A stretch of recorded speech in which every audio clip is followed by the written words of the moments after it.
Mbele nilikuwa nasikia kuna kuwaka ile mugisi mtu ambato anapanga buzazi, mimi sikuwa nabielewa mzuri. Tunatembeaka huko na kunywa chupa na mwenzenyu, sikia wanapika kwa tunapika ile masolo. Ndio tukakuwa kuona papa moya akanielezea, akaniambia bibi yake alikamataka ile madawa akapanga buzazi na vikakuwa bien na hakuna problem.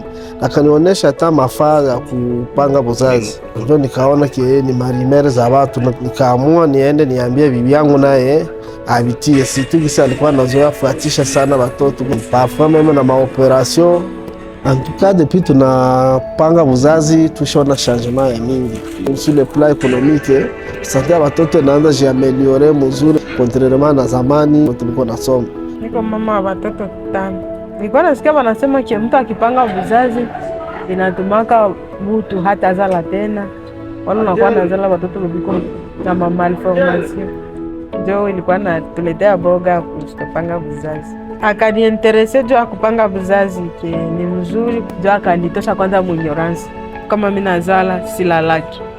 Watoto wanaliaka jusqu'à ce que mimi peke mimi nakuwa mgonjwa. Wala nimejisikia mzuri, nenda mkazi, narudia magharibi.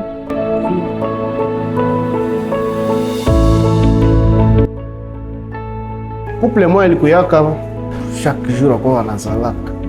Alors walikuwa wanapasa kake kuutilize mtindo wa kupanga uzazi ni makosa kabambi.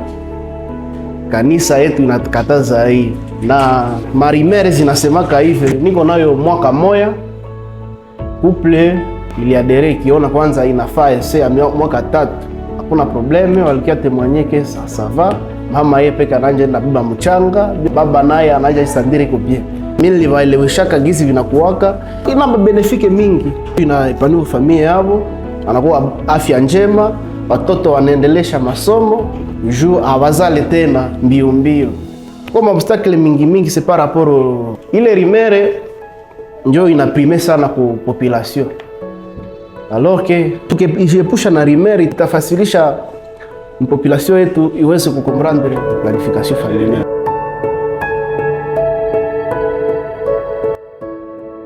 Ile couple ni mfano vizuri kwa wengine makuple. Sasa wengine wanonake wewe ushapanga buzazi.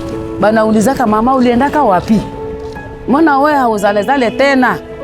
Unabambiaka mie nilienda kuopetale. Tuko kule na banganga yeye anatufundishaka kupanga uzazi. Mie ndaendelea tu kusensibiliser ma communauté na hiyo kitu vraiment isichoke. Tusonge tu mbele tukabaunga mkono anduka ma communauté zetu zita